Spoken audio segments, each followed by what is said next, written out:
I'll talk to this bit, and then I'll talk to you. It's going to be fun. Okay.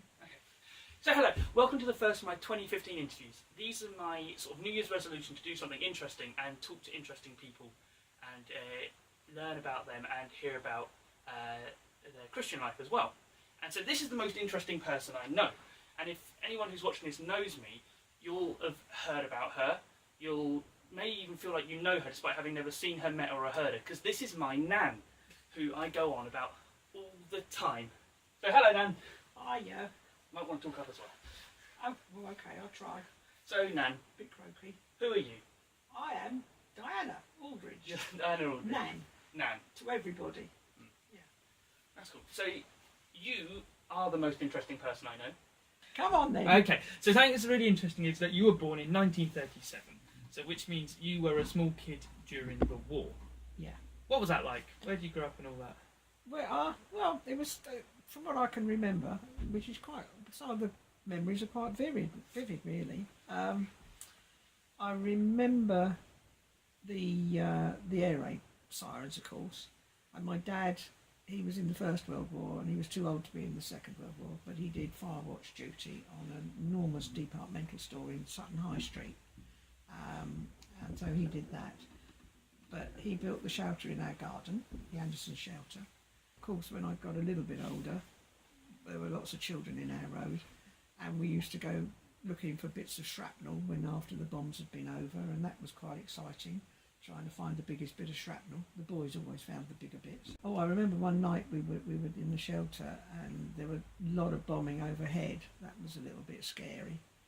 And every time there's a thunderstorm now, I think of that. But when we went back indoors in the morning, all the front door had been blown out and all the windows had been blown out, so that was a bit alarming. But fortunately the house wasn't damaged apart from that. When the war first started, my dad got a bit worried because we were in our garden in Sutton, and standing on the steps of the veranda part, we saw St Helier Hospital get hit by a bomb, and it went up in flames. And my dad said, "Right, that's it," to my mum. "You take the two girls down to your parents who live in Ockham, and you stay with them, and I'll come down on a Wednesday afternoon and go back on the train." And he used to put his bike on the train and cycle from Effingham station to Ockham, and then go back in the evening and come down at weekends. But then, of course, I needed to start school, and it was decided that we go back to Sutton. I went to Muschamp Road Infant School. I can remember it, and I used to have to walk quite a long way actually, but we kids, there was no dangers. There didn't seem to be any dangers in those days. But if the air raid warden siren went off, you just went into the nearest house and they let you go into their shelter because, you know, there was nowhere else to go. You know, it actually was quite exciting for children. We weren't a bit scared. We just had fun. We made fun. The boys made trucks with old soap boxes and wheels off of a pram. All sorts of fun, and we did hopscotch and stuff like that, and climbing trees. I got into trouble because I was a bit of a tomboy, and I was always playing with the boys, and I love cricket. I still do like cricket, but I also like football. My mother was a professional dressmaker, and she used to make me the most beautiful dresses, and I hated it. I'd much rather be playing with the boys, and I wanted a pair of football boots. And they wouldn't buy them for me, so there was a cobbler's, shoe menders at the end of our road, and I saved my pocket money, and you could buy the leather studs that they had in football boots, and I bought a set of these football studs, and I went into my dad's shed, and he used to mend all our shoes on a last, which was an iron. Had like the shapes of a shoe, and you put the shoe on, and you used to mend all the shoes. So I put my school shoes on this thing, and I hammered these football studs in. Did I get in a row? But that was my equivalent of football boots. So that was stopped. But no, the school years were good. And then, of course, after a while, the bombing started to get really bad again, and they closed the school. So my mum and Peggy and I came back to Ockham. So a lot of my childhood was spent in Ockham. But the first night we moved down here, a bomb dropped in Ockham Park. So you've been here in Ockham for ages now then. So you've been here, and then my dad was here, and then me and my brother. Yes. And now you've got two Alyssa. great-grandchildren, So- Oscar and Alyssa. That's right, 6 generations. 6 generations here. What's the biggest change from when you were dinky here to, say, Oscar and Alyssa, who are dinky here now? When I In came the here, world, when I was little, there was no electricity, no hot water, and an outside loo without a flush. And it was I'm going to tell you the honest truth. It was wonderful. It was wonderful for me because it was different. I'd been used to a flush lavatory, and you had to go outside, and there was a bucket under a wooden seat, and another bucket at the side of it with ashes in it and a shovel. And if you went to the loo, you had to use the paper that my granddad had either cut up out of the newspaper, or oranges used to come to the greengrocers wrapped in tissue paper. And he used to have all the greengrocery delivered at Ockham Park, where he was the butler, and he'd pinch all the tissue paper for us to hang in the loo. So Alyssa and Oscar have got it cushy because we've got everything now. So that's the difference. But we didn't have any main drainage until 1950. And strangely enough, the builders that put it in, I didn't know it then, my future husband was the apprentice plumber. And I was 12, I think it was. And he was 5 years older than me. And I didn't really take much notice of him. Except my mum thought he was wonderful because he used to chop up the wood for the fire for her to light and stuff, and do lots of jobs for her on the QT. But later on, of course, we met at the local dance. So you met Matta, My future husband, yeah. at a dance. We were at a dance, yes. We used to have socials in Ockham on a Saturday and square dancing on a Thursday night. And he was doing his national service in the army, and he used to come home at weekends occasionally. He spent most of his time in Egypt, 2 years in Egypt, and then we finished in Egypt. He came back here, and he and his friends used to cycle down from West Horsley rather, and go to the Hoboy, where he'd meet my dad, obviously. And one day the boys decided to come to the dance, and he came over to me and started talking to me. And my dad came in, which he'd never done before, and he saw Michael talking to me, and he came up to me and he said, I want you home as soon as the dance finishes at 10 o'clock.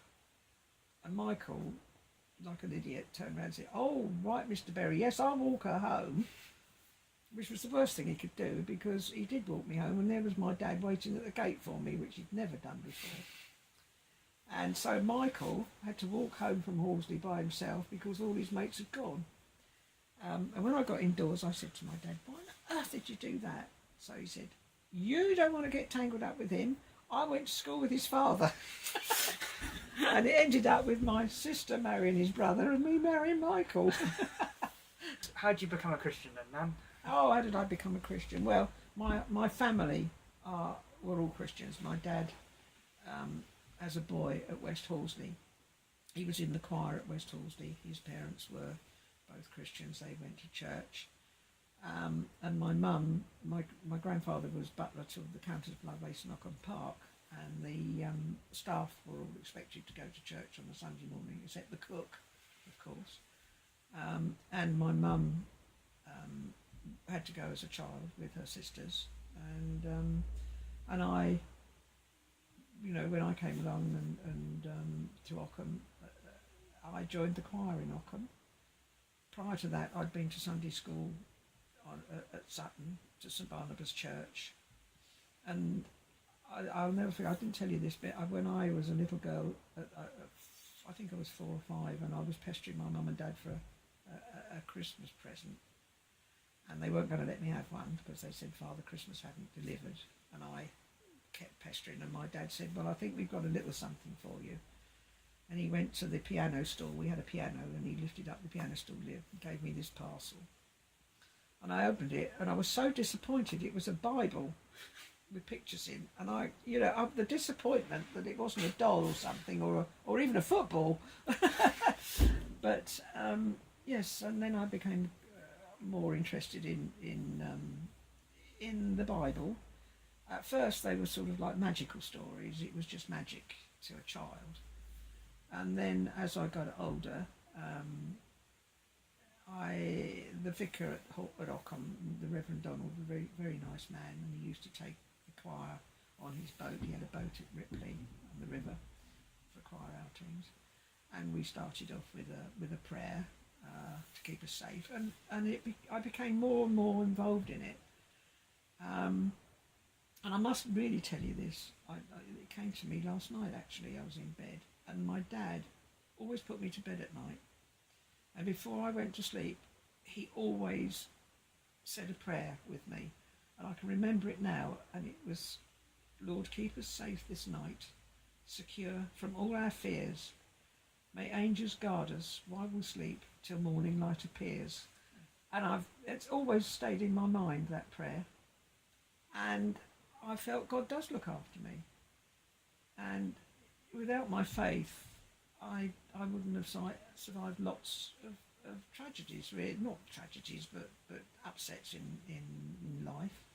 You know, when my parents died and my grandparents died. And not only that, you know, things happen in families that you have to cope with. And I've always been the coper. My mum was, and I've taken that role, I guess.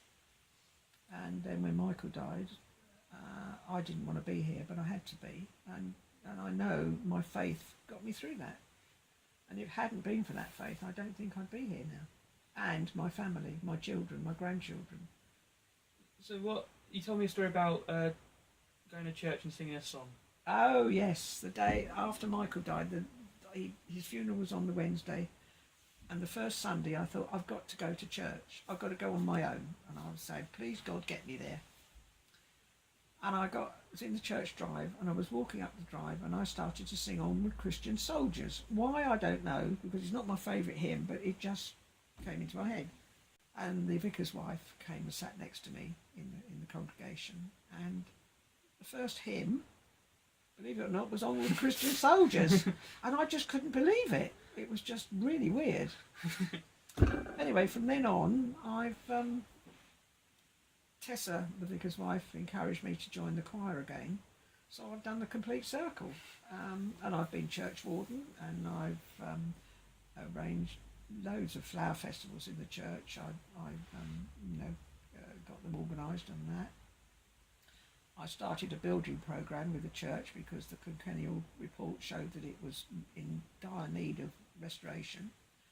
I wasn't very popular with the treasurer, but we got it done, and we raised loads and loads of money. And we've got a thriving Sunday school. We started off with an old bus in the car park, which the kids love. And now we've got a proper Sunday school cabin in the car park, a nice wooden construction that the congregation put their hands in the pockets for. So there we go. So I came full circle. Yeah. You're one of the nicest people I know. In fact, you're probably the nicest. No, I'm not. Yeah, you are. But like, it's weird. You're a bit older. You read the Daily Mail, yet you're not a belligerent, mildly racist, homophobic, nasty person. No. As is the cliche of that kind of person. Yeah. And like, if I remember rightly, you had an interesting bridesmaid, especially for the time.